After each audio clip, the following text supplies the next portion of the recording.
vibeBooks presents Mansfield Park, Chapter 9, by Jane Austen. Chapter 9. Mr. Rushworth was at the door to receive his fair lady, and the whole party were welcomed by him with due attention. In the drawing-room they were met with equal cordiality by the mother, and Miss Bertram had all the distinction with each that she could wish. After the business of arriving was over, it was first necessary to eat, and the doors were thrown open to admit them through one or two intermediate rooms into the appointed dining parlour, where a collation was prepared with abundance and elegance. Much was said, and much was ate, and all went well. The particular object of the day was then considered. How would Mr. Crawford like, in what manner would he choose, to take a survey of the grounds? Mr. Rushworth mentioned his curricle. Mr. Crawford suggested the greater desirableness of some carriage which might convey more than two. To be depriving themselves of the advantage of other eyes and other judgments might be an evil even beyond the loss of present pleasure. Mrs. Rushworth proposed that the chaise should be taken also, but this was scarcely received as an amendment. The young ladies neither smiled nor spoke. Her next proposition, of showing the house to such of them as had not been there before, was more acceptable, for Miss Bertram was pleased to have its size displayed, and all were glad to be doing something. The whole party rose accordingly, and under Mrs. Rushworth's guidance were shown through a number of rooms, all lofty, and many large, and amply furnished in the taste of 50 years back, with shining floors, solid mahogany, rich damask, marble, gilding, and carving, each handsome in its way. Of pictures there were abundance, and some few good, but the larger part were family portraits, no longer anything to anybody but Mrs. Rushworth, who had been at great pains to learn all that the housekeeper could teach, and was now almost equally well qualified to show the house. On the present occasion she addressed herself chiefly to Miss Crawford and Fanny, but there was no comparison in the willingness of their attention. For Miss Crawford, who had seen scores of great houses, and cared for none of them, had only the appearance of civilly listening, while Fanny, to whom everything was almost as interesting as it was new, attended with unaffected earnestness to all that Mrs. Rushworth could relate of the family in former times, its rise and grandeur, regal visits and loyal efforts, delighted to connect anything with history already known, or warm her imagination with scenes of the past. The situation of the house excluded the possibility of much prospect from any of the rooms, and while Fanny and some of the others were attending Mrs. Rushworth, Henry Crawford was looking grave and shaking his head at the windows. Every room on the west front looked across a lawn to the beginning of the avenue immediately beyond tall iron palisades and gates. Having visited many more rooms than could be supposed to be of any other use than to contribute to the window tax and find employment for housemaids. "Now," said Mrs. Rushworth, "we are coming to the chapel, which properly we ought to enter from above and look down upon. But as we are quite among friends, I will take you in this way, if you will excuse me." They entered. Fanny's imagination had prepared her for something grander than a mere spacious, oblong room, fitted up for the purpose of devotion, with nothing more striking or more solemn than the profusion of mahogany, and the crimson velvet cushions appearing over the ledge of the family gallery above. "I am disappointed," said she, in a low voice, to Edmund. "This is not my idea of a chapel. There is nothing awful here, nothing melancholy, nothing grand. Here are no aisles, no arches, no inscriptions, no banners. No banners, cousin, to be blown by the night wind of heaven, no signs that a Scottish monarch sleeps below. You forget, Fanny, how lately all this has been built, and for how confined a purpose, compared with the old chapels of castles and monasteries. It was only for the private use of the family. They have been buried, I suppose, in the parish church. There you must look for the banners and the achievements. It was foolish of me not to think of all that, but I am disappointed." Mrs. Rushworth began her relation. "This chapel was fitted up as you see it, in James II's time. Before that period, as I understand, the pews were only wainscot, and there is some reason to think that the linings and cushions of the pulpit and family seat were only purple cloth, but this is not quite certain. It is a handsome chapel, and was formerly in constant use both morning and evening. Prayers were always read in it by the domestic chaplain, within the memory of many, but the late Mr. Rushworth left it off. Every generation has its improvements. said Miss Crawford with a smile to Edmund. Mrs. Rushworth was gone to repeat her lesson to Mr. Crawford, and Edmund, Fanny, and Miss Crawford remained in a cluster together. "It is a pity," cried Fanny, "that the custom should have been discontinued. It was a valuable part of former times. There is something in a chapel and chaplain, so much in character with a great house, with one's ideas of what such a household should be. A whole family assembling regularly for the purpose of prayer is fine." "Very fine indeed," said Miss Crawford, laughing. "It must do the heads of the family a great deal of good, to force all the poor housemaids and footmen to leave business and pleasure, and say their prayers here twice a day, while they are inventing excuses themselves for staying away." "That is hardly Fanny's idea of a family assembling," said Edmund. "If the master and mistress do not attend themselves, there must be more harm than good in the custom. At any rate, it is safer to leave people to their own devices on such subjects. Everybody likes to go their own way, to choose their own time and manner of devotion. The obligation of attendance, the formality, the restraint, the length of time, altogether it is a formidable thing, and what nobody likes. And if the good people who used to kneel and gape in that gallery could have foreseen that the time would ever come when men and women might lie another 10 minutes in bed, when they woke with a headache, without danger of reprobation, because chapel was missed, they would have jumped with joy and envy. Cannot you imagine with what unwilling feelings the former belles of the house of Rushworth did many a time repair to this chapel? The young Mrs. Eleanors and Mrs. Bridgets starched up into seeming piety, but with heads full of something very different, especially if the poor chaplain were not worth looking at, and in those days I fancy parsons were very inferior even to what they are now." For a few moments she was unanswered.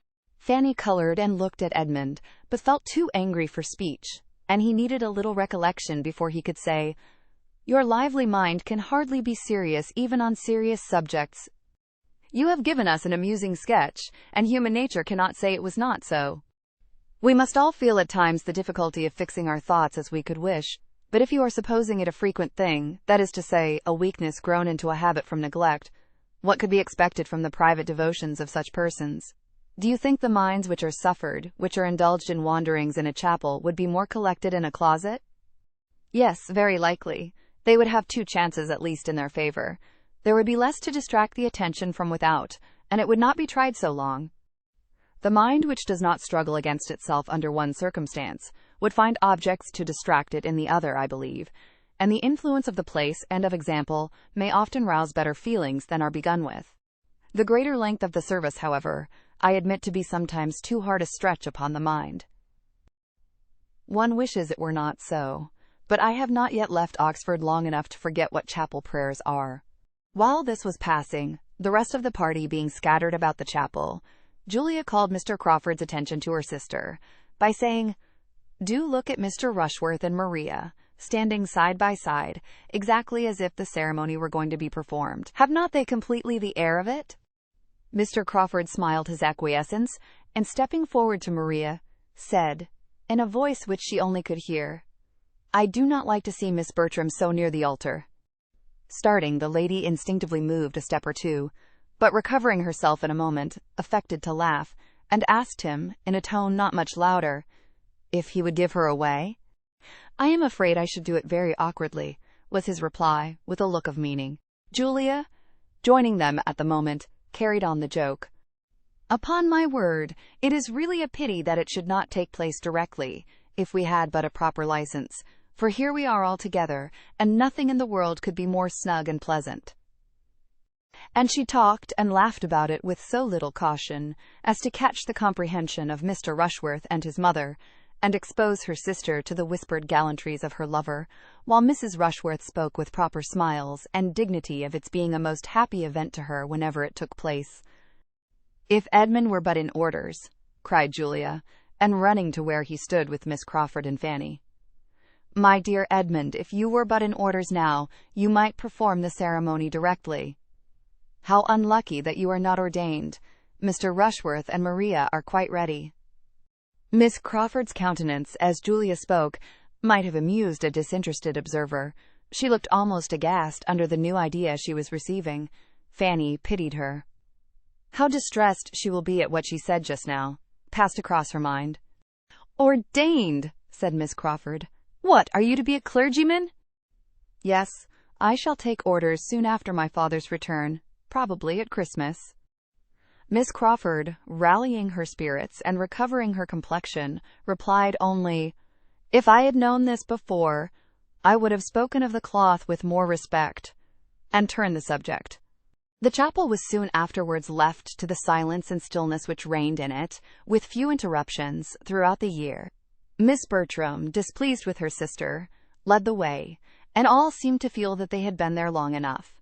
The lower part of the house had been now entirely shown, and Mrs. Rushworth, never weary in the cause, would have proceeded towards the principal staircase and taken them through all the rooms above, if her son had not interposed with a doubt of there being time enough. "For if," said he, with the sort of self-evident proposition which many a clearer head does not always avoid, "we are too long going over the house, we shall not have time for what is to be done out of doors. It is past 2, and we are to dine at 5.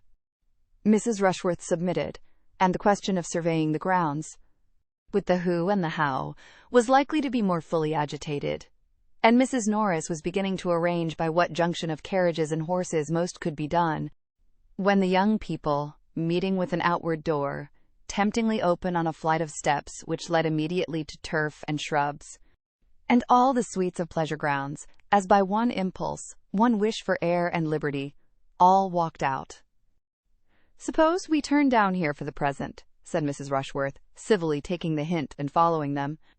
"Here are the greatest number of our plants, and here are the curious pheasants. Query," said Mr. Crawford, looking round him, "whether we may not find something to employ us here before we go farther? I see walls of great promise. Mr. Rushworth, shall we summon a council on this lawn?" "James," said Mrs. Rushworth to her son, "I believe the wilderness will be new to all the party.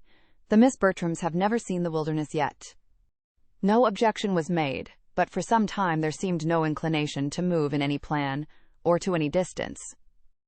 All were attracted at first by the plants or the pheasants, and all dispersed about in happy independence. Mr. Crawford was the first to move forward to examine the capabilities of that end of the house. The lawn, bounded on each side by a high wall, contained beyond the first planted area a bowling green, and beyond the bowling green a long terrace walk, backed by iron palisades, and commanding a view over them into the tops of the trees of the wilderness immediately adjoining. It was a good spot for fault-finding. Mr. Crawford was soon followed by Miss Bertram and Mr. Rushworth, and when, after a little time, the others began to form into parties, these three were found in busy consultation on the terrace by Edmund, Miss Crawford, and Fanny, who seemed as naturally to unite, and who, after a short participation of their regrets and difficulties, left them and walked on. The remaining three, Mrs. Rushworth, Mrs. Norris, and Julia, were still far behind, for Julia, whose happy star no longer prevailed, was obliged to keep by the side of Mrs. Rushworth, and restrain her impatient feet to that lady's slow pace, while her aunt, having fallen in with the housekeeper, who was come out to feed the pheasants, was lingering behind in gossip with her. Poor Julia, the only one out of the 9 not tolerably satisfied with their lot, was now in a state of complete penance, and as different from the Julia of the barouche box as could well be imagined. The politeness which she had been brought up to practice as a duty made it impossible for her to escape, while the want of that higher species of self-command, that just consideration of others, that knowledge of her own heart, that principle of right which had not formed any essential part of her education, made her miserable under it.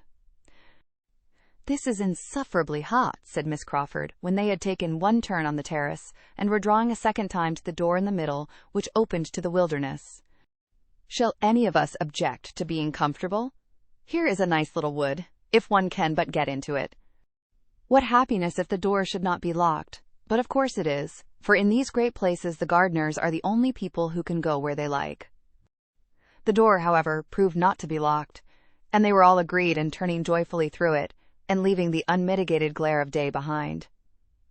A considerable flight of steps landed them in the wilderness, which was a planted wood of about 2 acres, and though chiefly of larch and laurel and beech cut down, and though laid out with too much regularity, was darkness and shade and natural beauty compared with the bowling green and the terrace. They all felt the refreshment of it, and for some time could only walk and admire. At length, after a short pause, Miss Crawford began with, "So you are to be a clergyman, Mr. Bertram. This is rather a surprise to me." "Why should it surprise you?" "You must suppose me designed for some profession, and might perceive that I am neither a lawyer, nor a soldier, nor a sailor." "Very true. But, in short, it had not occurred to me, and you know there is generally an uncle or a grandfather to leave a fortune to the second son." "A very praiseworthy practice," said Edmund, "but not quite universal. I am one of the exceptions, and being one, must do something for myself." "But why are you to be a clergyman? I thought that was always the lot of the youngest, where there were many to choose before him." "Do you think the church itself never chosen then?" "Never is a black word. But yes, in the never of conversation, which means not very often, I do think it. For what is to be done in the church? Men love to distinguish themselves, and in either of the other lines distinction may be gained, but not in the church. A clergyman is nothing. The nothing of conversation has its gradations, I hope, as well as the never. A clergyman cannot be high in state or fashion. He must not head mobs, or set the ton in dress. But I cannot call that situation nothing which has the charge of all that is of the first importance to mankind, individually or collectively considered, temporally and eternally, which has the guardianship of religion and morals, and consequently of the manners which result from their influence.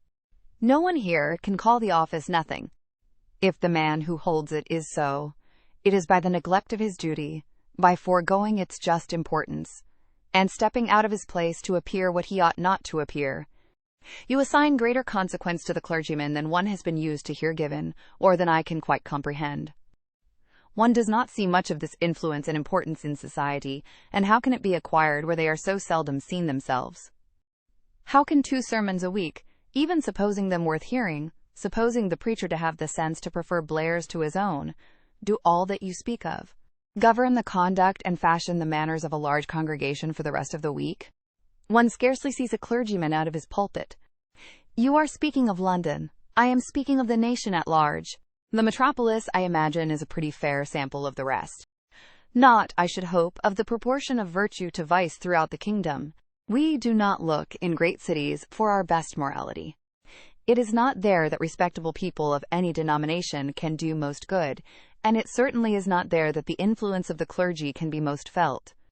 A fine preacher is followed and admired, but it is not in fine preaching only that a good clergyman will be useful in his parish and his neighborhood, where the parish and neighborhood are of a size capable of knowing his private character, and observing his general conduct, which in London can rarely be the case. The clergy are lost there in the crowds of their parishioners. They are known to the largest part only as preachers. And with regard to their influencing public manners, Miss Crawford must not misunderstand me, or suppose I mean to call them the arbiters of good breeding, the regulators of refinement and courtesy, the masters of the ceremonies of life. The manners I speak of might rather be called conduct, perhaps, the result of good principles, the effect, in short, of those doctrines which it is their duty to teach and recommend. And it will, I believe, be everywhere found, that as the clergy are, or are not what they ought to be, so are the rest of the nation.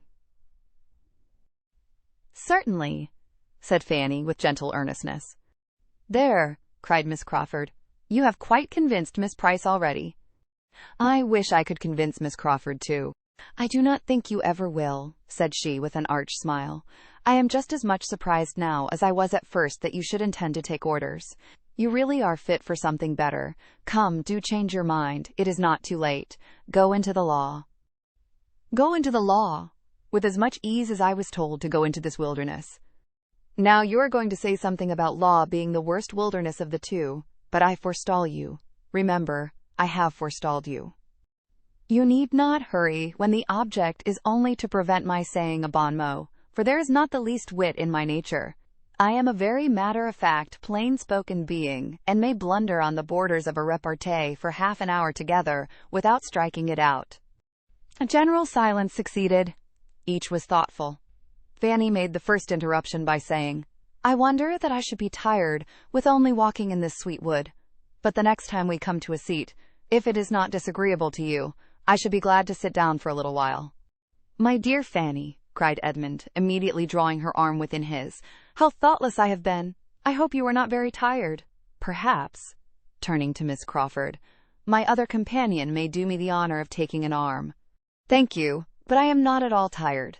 She took it, however, as she spoke, and the gratification of having her do so, of feeling such a connection for the first time, made him a little forgetful of Fanny. "You scarcely touch me," said he. "You do not make me of any use." What a difference in the weight of a woman's arm from that of a man! At Oxford I have been a good deal used to have a man lean on me for the length of a street, and you are only a fly in the comparison. I am really not tired, which I almost wonder at, for we must have walked at least a mile in this wood. Do not you think we have? "Not half a mile," was his sturdy answer, for he was not yet so much in love as to measure distance or reckon time with feminine lawlessness. "Oh, you do not consider how much we have wound about. We have taken such a very serpentine course, and the wood itself must be half a mile long in a straight line, for we have never seen the end of it yet since we left the first great path." "But if you remember, before we left that first great path, we saw directly to the end of it. We looked down the whole vista, and saw it closed by iron gates, and it could not have been more than a furlong in length." "Oh, I know nothing of your furlongs, but I am sure it is a very long wood, and that we have been winding in and out ever since we came into it. And therefore, when I say that we have walked a mile in it, I must speak within compass." "We have been exactly a quarter of an hour here," said Edmund, taking out his watch. "Do you think we are walking 4 miles an hour?" "Oh, do not attack me with your watch. A watch is always too fast or too slow. I cannot be dictated to by a watch." A few steps farther brought them out at the bottom of the very walk they had been talking of, and standing back, well shaded and sheltered, and looking over a ha-ha into the park, was a comfortable-sized bench, on which they all sat down. "I am afraid you are very tired, Fanny," said Edmund, observing her. "Why would not you speak sooner? This will be a bad day's amusement for you if you are to be knocked up. Every sort of exercise fatigues her so soon, Miss Crawford, except riding. How abominable in you, then, to let me engross her horse as I did all last week. I am ashamed of you and of myself, but it shall never happen again. Your attentiveness and consideration makes me more sensible of my own neglect. Fanny's interest seems in safer hands with you than with me. That she should be tired now, however, gives me no surprise, for there is nothing in the course of one's duties so fatiguing as what we have been doing this morning.